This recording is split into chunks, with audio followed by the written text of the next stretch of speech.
Okay, so the last thing that I would like to touch on is just kind of a culmination of a few different things, and it started and kind of is pegging from the Raiders' recent acquisition and signing of wide receiver DeAndre Carter. He signed a 1-year deal, up to 2.375 million. He's coming off a career best season of 46 catches, 538 yards, and 3 touchdowns. His biggest contribution really was what he did as a punt returner, special teams in general. He was ranked second in the NFL in yards per punt return. So it really helped out their special teams. He also, had a very decent support role as wide receiver three, probably on that team for the Chargers. Going to be a nice little tool for Garoppolo to have on the offense. The reason that I, kind of bring this up on top of the fact that it's like, okay, the Raiders signed someone else. As we look at it, the Raiders have brought in DeAndre Carter, they have brought in Jacoby Myers, and they have brought in Philip Dorsett. Both Dorsett and Carter very much be pegged for like special teams guys, on top of what can you contribute to in the offense itself. So for me, this begs the question, where do we sit at with Hunter Renfrow now? Where is Hunter Renfrow at in the future for this team now? And does it seem like they see a future for him? So there's two sides of this coin, right? Okay. So there's one that says, Hunter Renfrow has been very great for us. He has proven more than his worth of a fifth round draft pick. And he is someone who has the ability to run every route in the route tree at every level. He is very, very well versed in his route running in general. So, what that does is that puts three different people in Adams. Now, Jacoby Myers coming in, who already has known the system, and Renfro, who can really run any route at any level that you need them to. So that reinforces the offense in itself as far as how McDaniels likes to run his offense, as far as having a bunch of weapons and being able to move them around and use them at his discrepancy and do whatever it takes to get the best outcome, regardless of whether you're an X or a Z or a Y or what have you. He'll put you wherever he wants. And if it brings success, that's what they're going to do, right? Now having Myers, Adams, and Renfro on this team, you essentially got three different wide receivers who can do whatever you want them to do at any level of the field. The other part of that too is Hunter Renfro has done all of the punt return stuff for the Raiders whenever he's been healthy. And he has been very good at doing that when healthy. That it was always one of those things where it's like, why is he back there? Like, why are you letting him return punts? Why is he back there?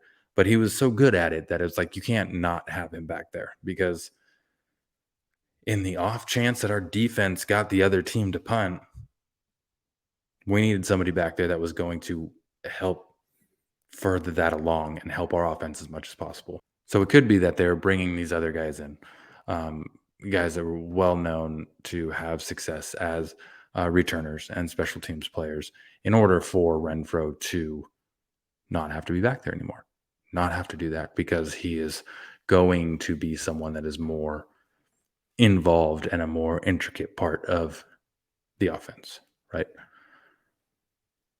Now that we are in a situation where we have a quarterback who can use the whole playbook at his disposal, we may see a whole different side of that slot receiver Renfro offensive game that we haven't seen. And granted, Renfro was having some injury issues, right?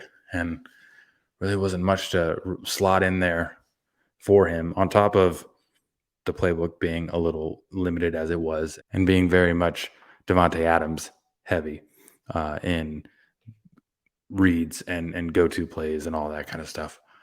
It's going to be exciting to see it actually be opened up to its fullest potential, and to see really where Renfro can shine within this. Right. The opposite end of that coin is that the Raiders are starting to purge and pillage a little bit of the old brass and what they had built. Right. There was word many moons ago, false score, and many moons ago, someone reported that the new Raiders regime was going to bring in their guys, and that uh, that would even be at the potential expense of some in-house stars, and that people in the NFL were going to keep an eye on Darren Waller and Hunter Renfrow. Right, that was 2 months ago. Right, maybe 3 months ago. Nah, probably 2 months ago. Month and a half, 2 months ago. Anyways, that's semantics at this point. So we saw Darren Waller get dealt. And a lot of people had questions on whether Renfro was going to get dealt. We got to a point where we were coming up on like the Friday that would guarantee him just about all of his money this year. That came and passed, right? So that was a big like, is he going to get traded? Is he not? That was completely different than the Derek Carr situation, where like they had a deadline or they were stuck on for $40 million at the most important position in the NFL, right? Renfro wholeheartedly can still contribute to this offense.